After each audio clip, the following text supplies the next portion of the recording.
one to which they're entitled. And our experienced and specialist team are ready to help you.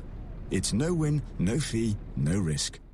Call Harris Fowler today on 0800 213 214 to see if you have a claim. You've got nothing to lose and perhaps a lot to gain. Harris Fowler, the personal injury solicitor. I have very bad asthma because of all the car fumes in the air. So please, please. What my little brother is trying to say is, please turn your engine off when your car's parked. Idling engine fumes can be a significant contributor to asthma attacks. Now, could you still idle your car knowing this? Engine off, every stop. Please. Search Idling Action London. Are you an Uber driver? Or did you drive for Uber any time between 2015 and 2021? On the 19th of February, the UK Supreme Court ruled in a landmark case that Uber drivers are workers. We believe this means Uber drivers are now able to claim compensation for backdated national minimum wage and holiday pay. To find out more, visit driverclaimlawyers.com/radio or text Uber to 600-66. When a stroke strikes, the damage spreads like a fire in the brain. You have to think and act fast. Face. Has it fallen on one side? Arms. Can they be raised? Speech. Is it slurred? Time. It's time to call 999 if you see any single one of these signs. The faster you act, the better their chances. When a stroke strikes, act fast. Call 999. Leading Britain's conversation. LBC with Steve Allen. Morning. Anastasia says, happy birthday to you. Have a great day. And Catherine says, no DJ looks like him or lasts like him.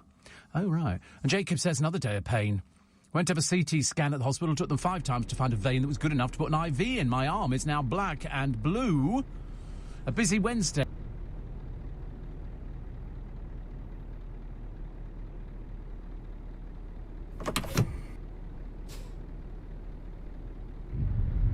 Before we even get there, because of everything that's been destroyed, because of all of the crimes, because of all the hundreds of thousands of disappeared, over 200,000 disappeared, tens of thousands in prisons.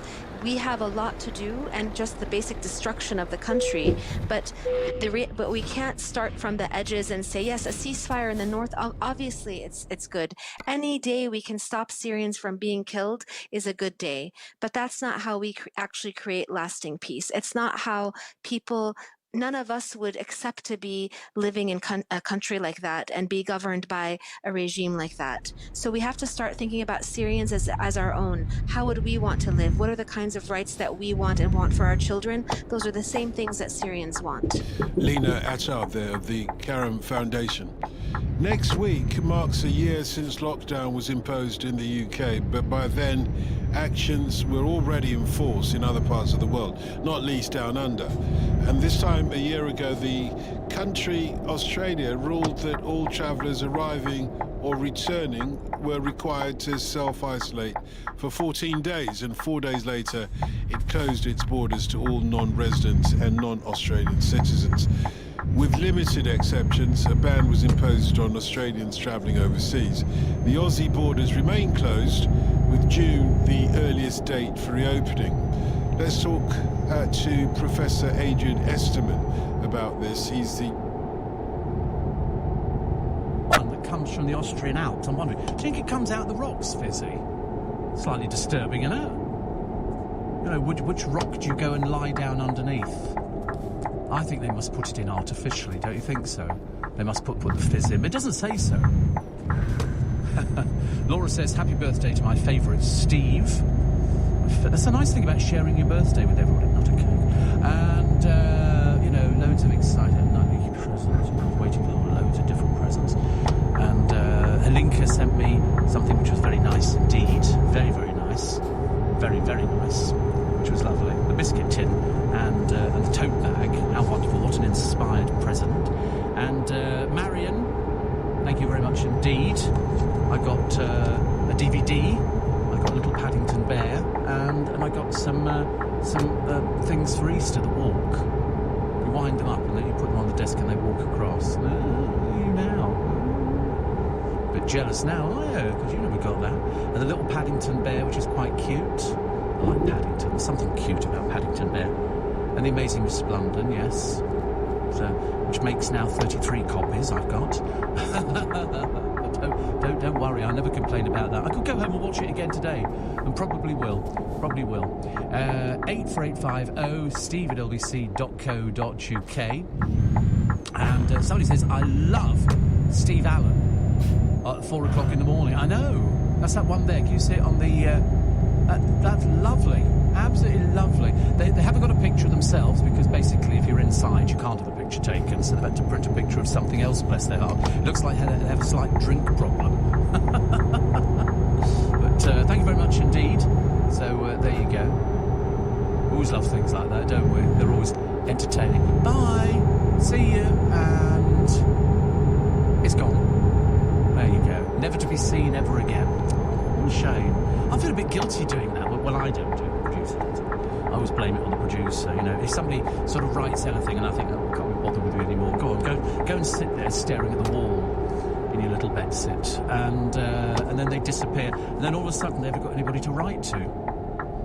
They've got nobody to write to. They'll probably have to go and write to sort of Cheryl or Gemma Collins or somebody like that. Bless their hearts. Never mind. It sort of makes them happy, actually. Steve, me and my sister have been listening to you, which is good. Say Anne and Kathleen since 1982. Steve, your Gemma Collins tote bag is on the way. Great to hear you back, says John. Thank you very much indeed. And Steve, I had the AstraZeneca jab on Saturday. I'm not worried about negative feedback, so don't you be worried. I've had it. I had mine last Saturday. I'm 4 or 5 days in. No symptoms at all, but I know loads of people have had. My friend, she's having hers done this Saturday, and she just phoned up and got an appointment. So if you're thinking of getting an appointment, get an appointment, have it, get it over and done with. I think she's even got the second one booked in as well, which is good. 84850 steve@lbc.co.uk. And somebody says here, Steve, it's like the art of a singer or a performer that you don't expect a picture of someone. It's a different subject, the art. The same as with Expressionism and Picasso. Don't expect a beautiful portrait. I just don't like Picasso. I think, luckily, in this day and age, I'm allowed not to like something. If I don't like Picasso, I don't like Picasso. It's as simple as that. Pile of old rubbish. I've seen 3-year-olds do better. And what's he going to do? Sue? I think not. Can't libel the dead. Wayne the Trolley Dolly says, I've been listening to you since you've been back on air and you're sounding stronger every day. You are cherished by thousands of us. Bless your heart. Thank you very much indeed. Yes, I do get that feeling, actually, which is quite nice. And then somebody else says, wish you a happy birthday. Hope you have a great day. I think so. They all say that. The trouble is, it's only when you're younger you have a great day, isn't it? You don't... I mean, I'm not going home to jelly and ice cream. Much as though jelly and ice cream is a fate. Do you know what I had yesterday when I got in? What do you think I had for breakfast yesterday morning? Kippers? Oh, God, no. Definitely not kippers. I mean, just have another slurp of fizzy water. Delicious. What did I have yesterday for breakfast? Go on, you won't guess in a million years. It wasn't a banana yogurt, thank God for that. I think I'd have been ill for the rest of the day. No, I had scampi and chips. Scampi and triple cooked chips. I put the chips in first because they take a bit longer than the scampi, and then I took the chips out because they're very hot, and then I put in the scampi. Yumma, yumma, yumma. I know, I break all the rules. I don't care. People say it should be sausages, egg and bacon. I went, yeah, whatever. You know, I shall do my available food in the morning, and I've got some more scampi to have today. I like scampi. I'm a bit of a scampi fiend. I can't remember if it's good for you. Probably not, actually, because it's deep fried, but I feel I'm eating fish, so it's okay, really. Britain's most expensive rental home, a curry house, planning the UK's first drone deliveries. To be honest with you, what happens? The drone goes up and it starts raining. I don't want my pita Brit to get to me absolutely soaking wet, and my chicken tikka masala, and a korma, some mushroom bhaji, and everything. I don't want that arriving. My keema naan, all soggy and wet and horrible. What's the point of that? You know, and then you go, sorry, down here, the drone totally ignores you, dumps it by the front door. Somebody else picks it up, runs off with it. Not very good. Not very good. And in fact, spending on takeaways, he said, with a seamless link. Did you notice? Seamless link. Has shot up 550 quid before the pandemic, 1,248 now. Which reminds me, have you filled in your census? I bet you're going, what census? You should have got an envelope from the census department. I have to tell you, it's a legal requirement to fill it in. If you don't, it's £1,000 fine. You've got till the 21st of this month, but they give you a little time afterwards. But if you don't fill it in, £1,000 fine. I'm just warning now, because you've got to fill in. It drones on. It's all right for me. I mean, mine's easy to fill in, but yours might be more complicated with, you know, how many people are in the household, blah, blah, blah, blah, blah, blah. Then they ask your address. They ask what you do for a living. They're really nosy. I'm surprised they don't ask how much money you earn. And then they go, what's it, you know, who's your employer? So your employer. And also your sexuality. I thought, yes, please. So I wrote down yes, please, and gave my personal phone number, and hoping the phone's going to ring. But it'll take you about 10 minutes to fill it in. Producer, have you done yours? I bet you haven't done yours, Jake. I just know you haven't. Oh, somebody's done it for you. Oh. How does she know your sexuality? How's she worked that out? Good Lord above, honestly. It's a difficult one, isn't it? There's so many different choices. I mean, I didn't know what I wanted to be. I had no idea. I thought, what could I do? Something completely different. I'm sort of pretending. They go, you know, does anybody else live at your address? I thought, I wish. Yes, what sort of heating have you got? I thought, well, you know, when the neighbours go out, I sort of rip their front door down. We burn that in the sitting room, and that's my heating. What sort of heating have you got? Have you heard of such? What a funny question. It's like saying, you know, what sort of food do you eat? You know, my friend Jordan had to be reminded about his census reminder. Yeah, I had to go through my old post to find this thing, because my friend had said, have you done your census? And I said, no, but I knew I'd got it, but then I suddenly realised it's a legal requirement. So, Jordan, fill it in. It'll take you about half an hour, trying to work out who you live with or you don't live with. Faye Barker says, great to hear you back on the airwaves. Morning, Faye. Hope you're well. Hope you're well this morning. It is Wednesday. It is St. Patrick's Day. I've got a poem. Is it a poem? A St. Patrick's Day poem? Or is it just... There are two. Okay, we'll do them after 5, shall we? We'll do them after 5. So if you're celebrating St. Patrick's Day today, hope you have a lovely day. And if you're celebrating your birthday, then many happy returns of the day. You share your birthday, Steve, with our border collie, Willow, who's 13 today, which is about 70 in human years. She is considered, as you can imagine, a geriatric OAD, which is an old-aged dog. But we think that's very unfair. That's quite old, actually, isn't it? 70 for a dog. I've got two producers. Added together, it makes 70. And look at, honestly, if you look at them here sitting, I don't know what I do this for. Seriously, I look at them. They're both quite mad. Quite mad. Somebody says you're loved by thousands. How dare they? It's millions. Absolutely. It certainly is. 4:30 the time. Let's have those headlines with Lucinda Horsley. Uber will now give all its UK drivers the minimum wage, paid holiday and a pension. The ride-hailing firm lost an appeal last month against a ruling that its drivers were entitled to workers' benefits. 8 people have died after shootings at 3 massage parlours in the US state of Georgia. The suspected gunman, who's now been arrested, targeted spas over a 1-hour period in northeast Atlanta. 4 of the victims are thought to be women of Asian origin. New laws are going to see burglars and thieves fitted with GPS tags on release from prison. A pilot scheme will initially launch in 6 police force areas in England next month before being extended to a further 13 by the autumn. LBC weather, cloud lifting from southeast England to leave clear skies for most. Breezy in the east with a frost in the west, a low of 2 degrees. LBC. If you want to do something important, care for others. I would say to someone thinking of a career in care, if you have a desire to help someone else, then go for it. Working in adult social care, you make a real difference to people's lives, and that makes a difference to yours. My job is flexible. I can pick my son up from school and have my own independence. So if you want to work flexibly in a job to be proud of, search adult social care jobs. We're recruiting now in your local area. Care for others. Make a difference. For 75 years, we have stood alongside those struggling with poverty and injustice, helping refugees after the war, working with Martin Luther King Jr., fighting hunger in Africa. But now we're facing our biggest challenges yet, COVID and climate change. So once again, we stand together, empowering every person to be their own change. Search Christian Aid, I Am Change, and be the change the world needs. The day has come for Joe to make space for his new laptop. What a sleek and powerful machine. But instead of putting his new machine to the test, he's worried sick. It's already got a virus. Why, Joe? Why get something so great just to leave it open to attack? Well, worry no more.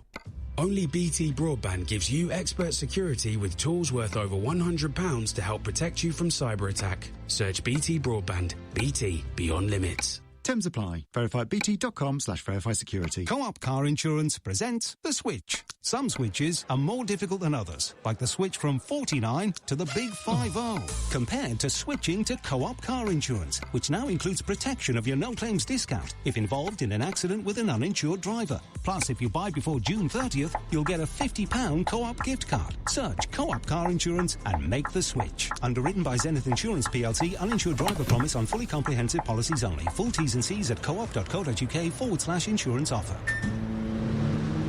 Got 5 while your dinner's on? Got 5 while you're making a cuppa? Got 5 while you're waiting for your lucky socks to dry? 5 minutes is all it takes to register to vote in the May 2021 elections. So if you've never registered or have recently moved house, visit gov.uk/register to vote by the 19th of April. Your vote matters. Don't lose it. Steve Allen. Tweet at LBC. Morning, nice to have your company. Wishing you a very happy birthday today. It's my birthday today too, Steve. And my 42nd wedding anniversary, says Bev. Glad to get a shout out yesterday about my Bentley Bev cocktail. Hope you get to taste it soon. You and me together, Bev. You and me together. Oh, dear. Terry in Woolwich says, who's really Peter, he says, oh no, wait a minute, I've lost him now. Where's it gone to? It is Terry Woolwich. He said, I've not received my letter yet. Phone them up. Phone them up and check. You know, if you're of the age, you should definitely push for it. Amanda Holden's had hers. She phoned up and discovered they had a load of it left on. You don't look like someone who talks a lot looking at your picture. How can you tell? How can you tell? You don't look like somebody who talks a lot. What's that, man? I don't quite understand. I don't know if it's a compliment or a gross insult, but I've got no idea what you're supposed to look like if you talk for a living. Suppose you look like somebody who talks for a living. I don't know. I mean, I've done it for such a long time now. I don't think about it. I never think about it. It's like, you know, people say to me, "Oh, you know, you talk for 3 hours a day," and you go, "Yes." And they go, "Why?" And I go, "Well, I get paid for it for a start," which is the nice bit. But then the other thing is that, you know, people say, "How do you know what to talk about?" I said, "But wait a minute. If I had a party." You know, a dinner party or something like that. I don't sit there with notes on a piece of paper under the table going, today talk about the weather, talking about Harry and Meghan, talk about... You know, I mean, it always amazes me that people have to write things down to talk about. I've never had to worry about what I talk about. I bump into people on a daily basis in Twickenham. There's always somebody who I'll bump into who'll say, how are you? And I'll go, so, getting there. Getting there is my answer at the moment. Steve, I've just had my first AstraZeneca jab, no side effects whatsoever. They told me the second jab will be in 12 weeks' time. Is that standard? Yes. I think it's 12 weeks. Yeah, it's about 12 weeks. I've not had my second one, but they will probably write to me and go, we've got your second one booked in. But I'd say, didn't have any reaction. You watch, I'll get reaction to the second bloody jab. I need it done on a Friday, don't I? So then I've got the Saturday to recover, if necessary. Mike says, good to have you back, thank you. And Connie says, in Stockwell, happy 67th birthday to Steve Allen. My husband thinks you have enough of me because of all the text messages I'm sending you. Is that true? Get rid of him. Get rid of him, Connie. He's got to go. OK? I'll put you in contact with a good lawyer, sort it all out, get as much money out of him as possible, move, change the locks on the door, sorted. There you go. How blissfully happy can we be? And the answer is very blissfully happy. You're very clever to be born on St. Patrick's Day. Nothing to do with me. Nothing to do with me. I think actually that'd be down to my on my mother. my mother's side. Oh, yes, on the census it says white British, white Irish or white other among ethnicities. Also, it had down travellers, everything. There's all these different things on there. It didn't have, 5'6" slightly overweight radio presenters. There was no category for me at all. I felt a little bit cheated.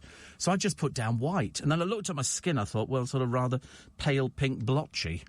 But they didn't have a category for pale pink blotchy. So I had to go with all the... How do you describe yourself, British or English? All these are, have you noticed, little trick questions going in there to see exactly how you think about it. It was when I had to put down what my employer did for a living. And then what do I do for a living? So I put down, and then I flipped onto the next page, and it was the same thing. Describe what you do for your job. So I just put down the same thing I put down first time round. I thought, don't fool me, actually.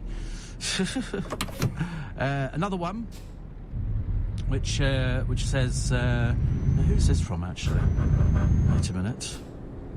The Groovy Gang Show. Who's this from? Oh, it's Luke. Oh, no, not Luke. Luke was helping to... Was he blowing up balloons yesterday? He says, happy birthday, everyone, but keep partying on dude. Is he on medication, Luke, or something like that? But he's been working with Swarbrick, together with my other producer, called Chris, who also sent me, and Thomas sent me things, saying he's been keeping up to date with my illnesses, as indeed does everybody. Bad news is, guess who's moved into Richmond? Joe Wicks. Bought a £4.5 million house. Obviously Essex, a little bit beneath you now, dear, is it? I should imagine. RAC launching its first pay-as-you-drive car insurance. And Rhiannon Sugden still modelling the underwear. They must have enough pictures of her in her bra and knickers to survive for the next 10 years. Also, drinking an espresso boosts your productivity 3 times more than a latte. And my friend Rich, he says, I didn't see you earlier. 1 balloon on your studio door, no expense spared. Happy birthday to you, birthday to you. Happy birthday, dear Steve. Happy birthday to you. Well, actually, if you looked in the door, Rich, the studio is full of balloons. In my studio, I've got 1, 2, 3, 4, 5, 6. Next door, they've got 8 balloons. 8 balloons and a huge banner that takes up the whole of the back wall. They've spared no expense, as you can tell. They've gone completely overboard with, this is what he wants on his birthday. A lot of people sobbing in the corner. They've handed out free sort of tissue. The master is old. It's awful, Will he make it to the other one? Even a friend of mine texted me and said, when you got this far, like it was a big surprise. Big surprise to you. Well done, you made it this far. Yes, I am 67 today. 67. But I think it's a state of mind. I think if I smoked, you wouldn't be hearing this programme, not judging by my history of illness. Actually, this is what it put on the census. How would you describe your history of medical things? I wrote down crap, but I thought that could change it, so I put down fair. I mean, otherwise I've been...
Musa at the University of Huddersfield has been telling me about the Guardian's front page. We need to know pressure on Downing Street to trigger COVID inquiry. I asked Joe where this pressure is coming from. Well, so it's coming from the public, but to be more specific, senior doctors, government advisors and Robert Curley, the former civil service head, all want a public inquiry into the government handling of the pandemic. And it's hard to really blame them because obviously at the start we had failed test and trace, and I'm pretty sure right now we've got the worst death toll per capita. You can scrutinize the government for so many different things, whether it's detailed health outcome out too early or not opening pubs in the summer, etc. But naturally the government want to focus on the good things they've done, which is the vaccine program, which you have to commend them on. So the government responded and said they think that this inquiry is for the future and not for now, but I've got a feeling they might be saying that for quite a long time. Yeah, and obviously the way that the Guardian portrays the story on its front page, it uses three different interested parties, photographs of them saying why they would want an inquiry, an ICU doctor saying there was a lot of wasted time with plans not fit for purpose, a bereaved son saying that dad died at home and was just treated like quite a bad flu, and a nurse saying somebody has done something very wrong. And I see why they've done it that way, but does that amount to pressure on Downing Street from the general public? I think so, because people will see those images, and naturally nurses and doctors and anyone who's worked in hospitals over the last few months are hailed as heroes.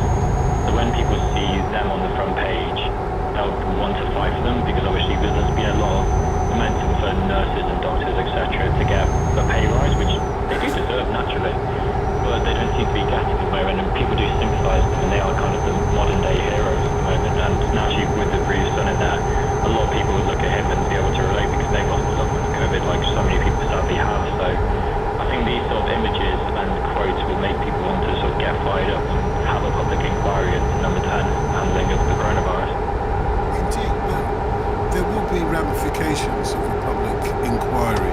I mean, on the one hand, imagine if you're somebody that has lost a loved one and there's a public inquiry finding holes in the way that the government has dealt with the entire pandemic. Well, you can imagine how you will feel and where you will start putting your blame. Whereas at the moment, you might think, oh well, it was an act of God or whatever it might be. But you can see how sensitive it is for the government, because they're not going to come out of an inquiry smelling of roses. Certainly not at the moment, I wouldn't have thought. On the other hand as well, just on top of that as well, it's how we are all going to be feeling. One thing, if there was an inquiry right now and said, well, the government got it wrong, 90% of the time they should have locked down a lot earlier, etc., as we're coming up to the first anniversary now, and people are just going to have less inclination to trust the government when the government says, no, we're still locking down for a few more weeks or whatever it might be. Yeah, I can definitely see that. Like, naturally, a public inquiry, especially in how the government handled COVID at the start of the pandemic, there's not going to be much good news coming out of that, but people naturally want answers. They want a government to blame, potentially, and obviously, public inquiry into how the government handled the pandemic is probably going to lose the Tories a lot of voters in future elections, but it's only fair that people know where they went wrong, because the government are going to want the COVID pandemic to be remembered as the way that they handled the vaccine program. And so I think it's fair to, if they're going to brag about how well they've done with the vaccine program, it's only fair that you show that the faults they had as well, because there was a lot of faults at the start, and I feel like everyone knows that, and it's only fair we know the extent to those faults. And staying with the vaccination aspect of the pandemic, this AstraZeneca jab has dominated the headlines in terms of coronavirus over the last couple of days because of one country after another, a handful of European countries at least, saying that they will suspend it. And the Eye is suggesting that that particular jab has been weaponized. What's its headline? Yeah, it is literally that. They believe it's been weaponized by EU leaders, and it's very strange because these EU leaders are justifying not using the Oxford vaccine because of a blood clot risk, supposedly, and I've got actually some stats here. So from 10 million of the AstraZeneca vaccine jabs, there's been 28 blood clots, and after 11 and there's barely a difference there, even though there's a slight difference, there's barely anything. So you've got to think that, is this maybe to do with EU leaders trying to get back at the UK over Brexit or something like that? They're trying to delegitimise the UK Oxford jab and make us look a bit bad, and that's really the only reason I can think of. It's just very strange, and it seems more like politics rather than science and saving lives. Yeah, let me just remind people that there have been no links, no direct links between any of the vaccines at the moment and blood clots, but certainly the AstraZeneca jab, as you say, the number of people who had blood clots, it's not known that there is a direct link between the two. It's quite it's just like excuses for why they don't fix the jab. Why would... That's the exhibition where Suha showed Mecca. I still can't find the bloody thing, never mind. I'm sure it'll be there somewhere. I'm sure it'll be absolutely fantastic. It'll be marvellous. If you can find it, let me know, because I can't find it. It'll be on the @Steve Allen Show Twitter. And a picture taken this morning. Steve, so refreshing to have you back. I think we should have Meghan Markle in for In Conversation. Oh, listen, I'd pay good money. Well, I wouldn't pay good money, but I mean, I'd send a car for her. Definitely, of course, definitely. Steve, it's my birthday also today. Oh, guess whose birthday it is today? Come on. No, not Elvis. No. Somebody far more important than Elvis. With a link to this building. No. It's Henry's mum, Pam's birthday today. It's Pam Riley's birthday. Happy birthday to you. Probably same as me. Actually, no, you must be younger than me. It's a bit embarrassing, isn't it, really? So, happy birthday. I hope he's bought you a card or sent you something. You know what he's like for forgetting these things. He's hopeless. Seriously. But, happy birthday, Pam. And to everybody else. Many, many happy returns of the day. And Mr. Neil. Thank you. Mr. Neil's done it for me, which is good. And he says, also, happy birthday to our lovely Carol. And good luck to Noreen. It's all happening today. Enjoy your day. Love all the gang. And then we've got the picture of me looking all sort of vacant in my little... Did you know the balloons look bigger than me?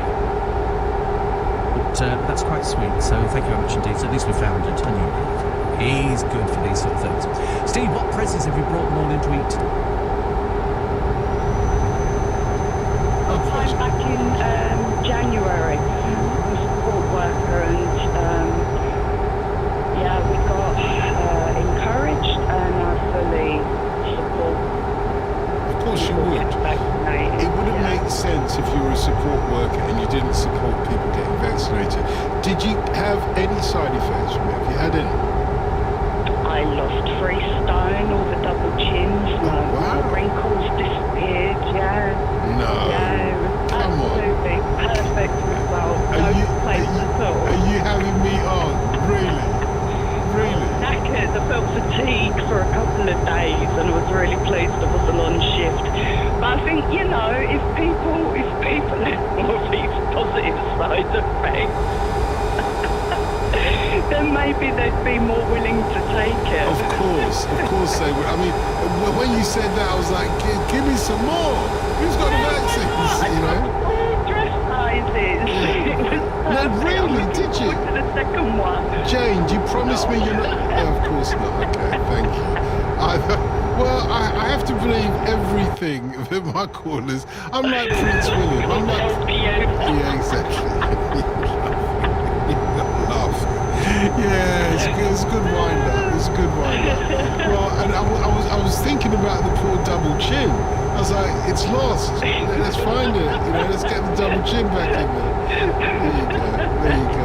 Yeah, she's put a smile on all our faces this morning with a good wind-up at Jane in Glasgow. And just to inform you, there is no evidence that getting the jab makes you lose your double chin, okay? Just to let you know. Just to throw that out there. Just in case anybody didn't know if that was a wind-up or not. She was good at it. She had me going for a while. Look, one of the questions you've been asking this morning was about whether we need more nuclear weapons as the government now embarks on something of a turnaround in its ambitions with our nuclear weapons. It was hoping to reduce the number of nuclear weapons, but now they're going to increase the number of nuclear weapons that we've got available to us. And it's brought out some comments. You know, I think we missed a trick, though. We're asking you to call up and tell us whether you believe that we needed more nuclear weapons or not. I didn't realise that there was another really important consideration. And this is from Tawny Paul, who says, "Good morning, Dawson. I'm no snob," and you know, the moment somebody starts an email like that, you make an impression of them, which might be contrary to what they're arguing. "I'm no snob, but I am a pedant." That's more like it. So I just wanted to thank you for pronouncing nuclear consistently correctly all morning. Phew. As I read that and I saw the word nuclear, oh no, I haven't pronounced it wrong ever. So thank you for that. Thank you, Tony Paul. So many broadcasters and journalists say nuclear, presumably misled by the abbreviation nuclear, and it makes me twitch every time. Now I don't know which is which is the right way to pronounce it. I'm glad that I got it right all morning. That's the more important thing. Nuclear. Yeah, nuclear. You think of something new and it gives it the all clear, although that's nothing to do with these kind of weapons, of course. Hey, that's about it from us for tonight. Remember, tomorrow night it's a virtual jukebox on the nightclub, and it'll be fun, you know that. Thank you to my colleagues for tonight, though. Thanks to George, to Liam, thank you very much to Adrian, and thanks to Em as well.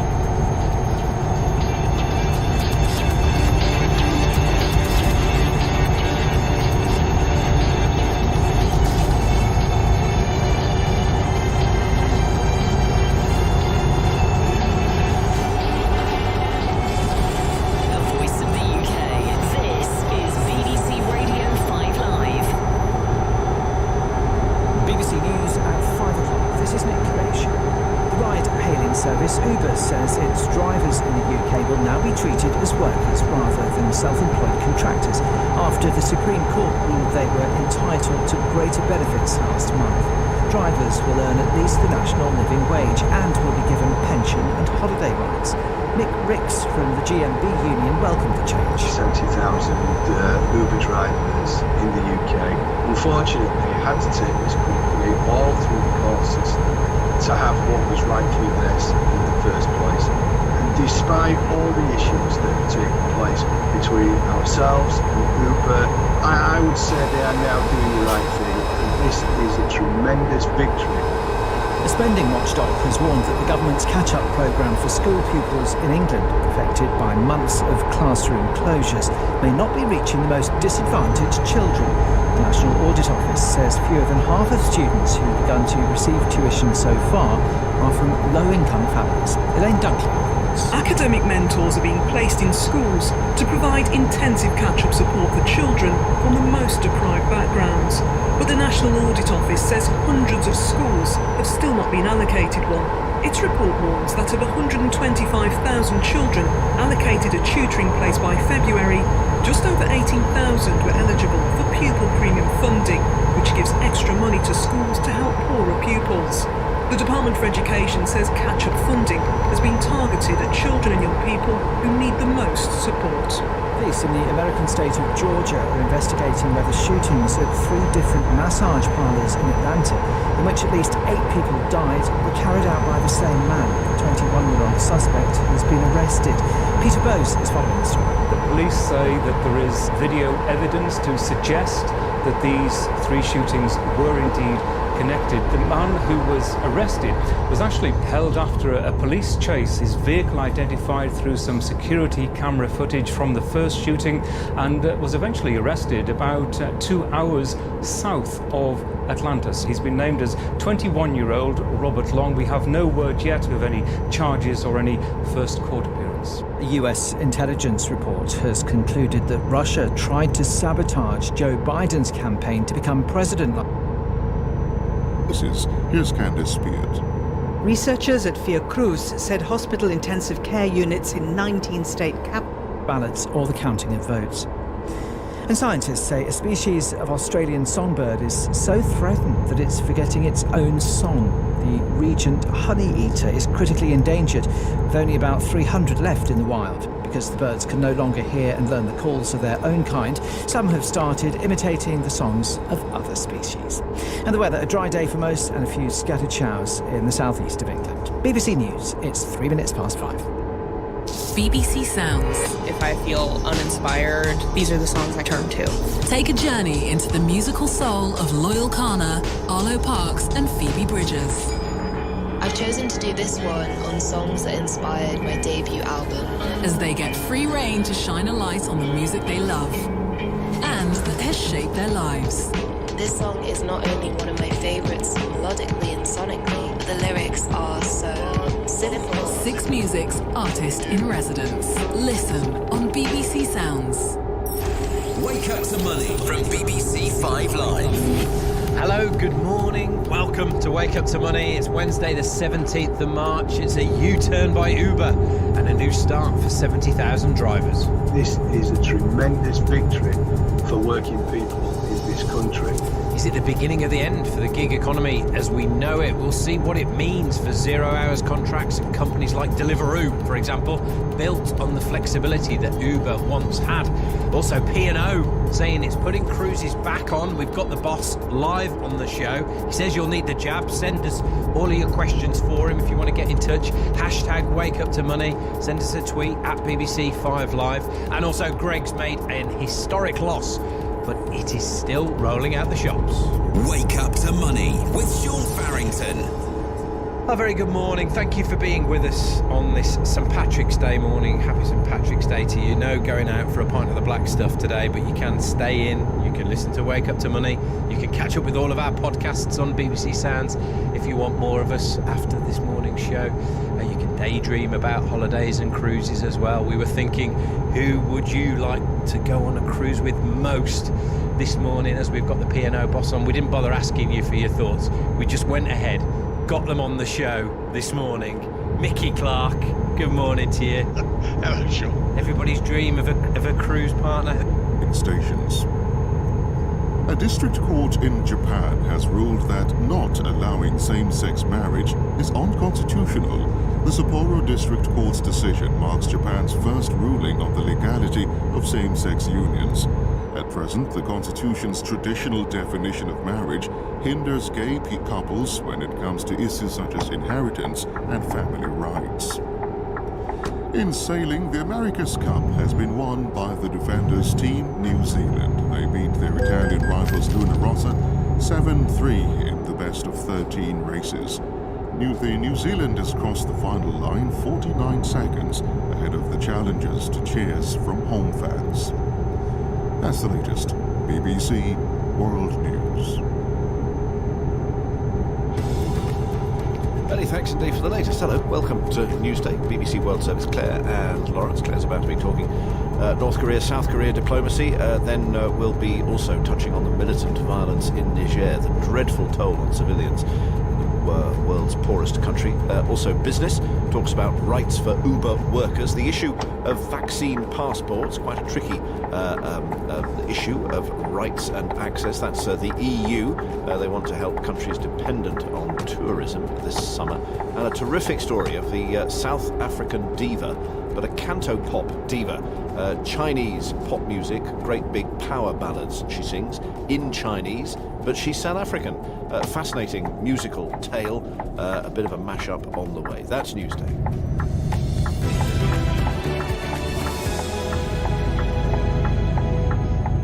Now, when Donald Trump was elected to the White House, there was quickly a personal slanging match with Kim Jong-un. The mentally deranged dotard was what Trump was called by Kim Jong-un, and Trump retorted with Little Rocket Man, and so it went on. And then they decided to shake hands in a series of pretty inconclusive meetings. Well, now the North Koreans have been issuing warning talks again, this time to President Joe Biden and the US, not to cause a stink if they want to sleep well at night. Rather threatening, isn't it? And the US says the North's not responding to diplomatic feelers that they are putting out.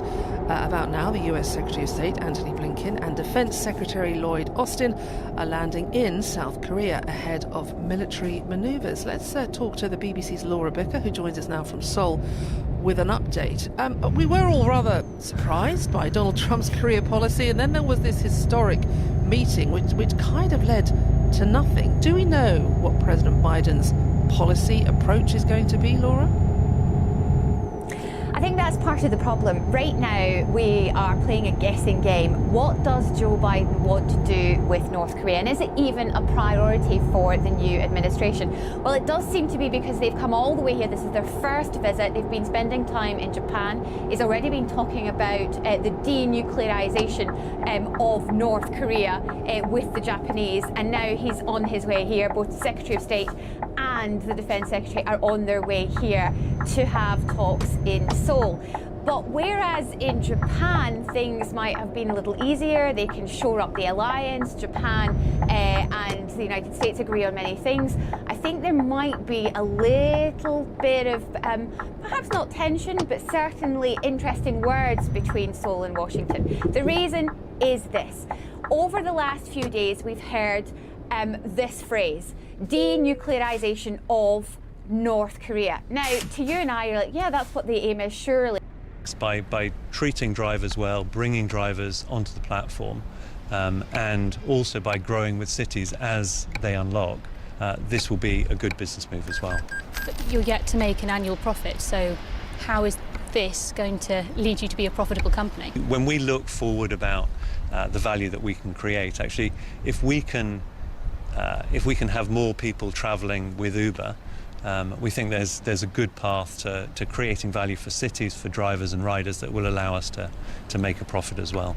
Well, there's nothing stopping you from introducing a minimum price in other countries, or from giving everybody pension rights or everybody holiday pay, is there, in other countries? So if you think it's important in the UK, why not introduce it in America or India or any other country you operate in? So many countries don't have the 3 tiers of employment category that the UK has, and therefore if you're not an independent contractor, you are an employee, and that means... You could still guarantee a certain level of wage for people who are out and who are your drivers, couldn't you?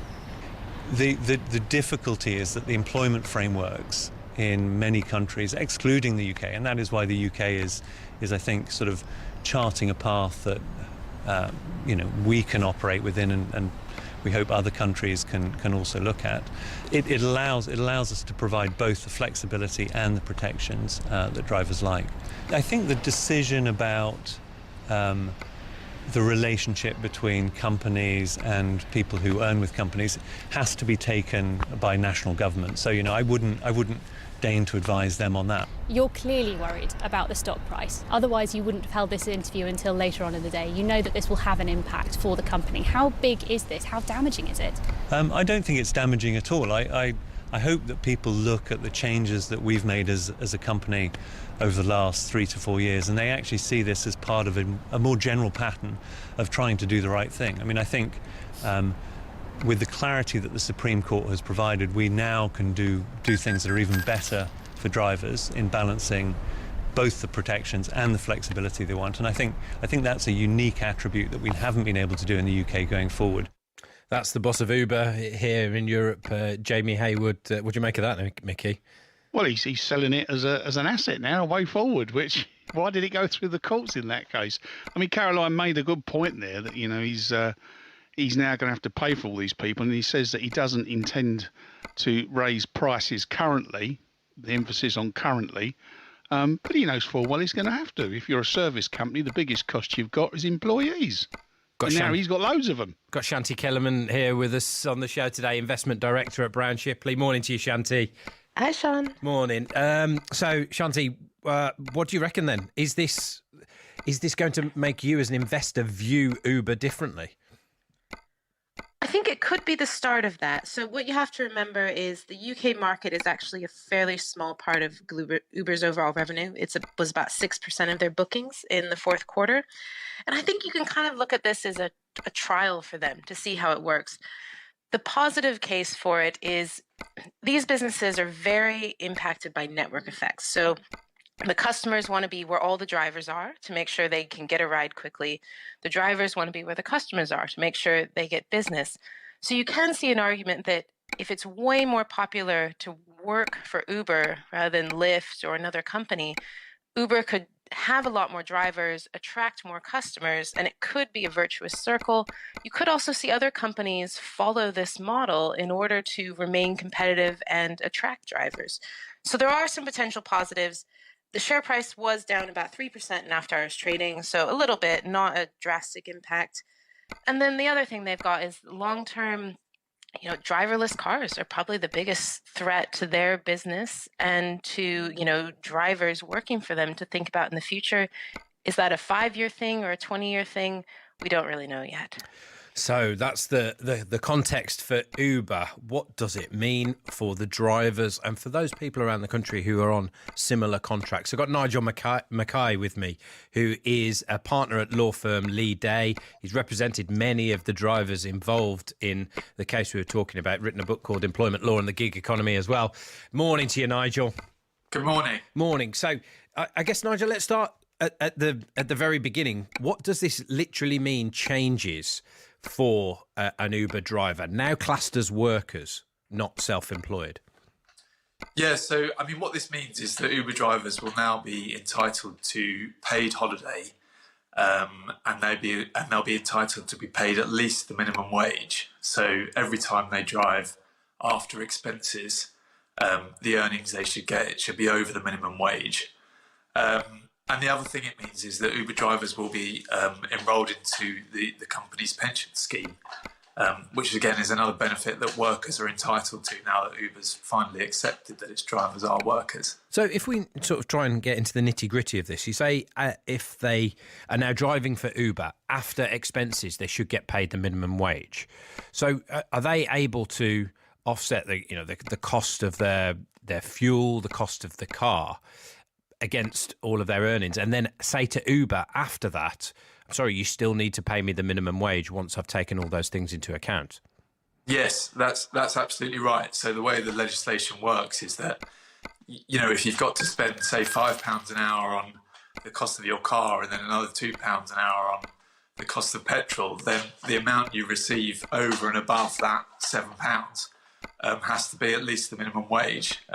So the legislation is there to make sure that low-paid workers actually get that money in their pockets after all the expenses that they have to pay out in order to work. How is that going to change, do you think, how much Uber has to pay its drivers for that hour that you've used as an example? Yeah, well, I think a lot of the, as often with these things, it's going to be interesting to see what the detail of these plans are, because Uber is saying, they've acknowledged this point that it's after expenses.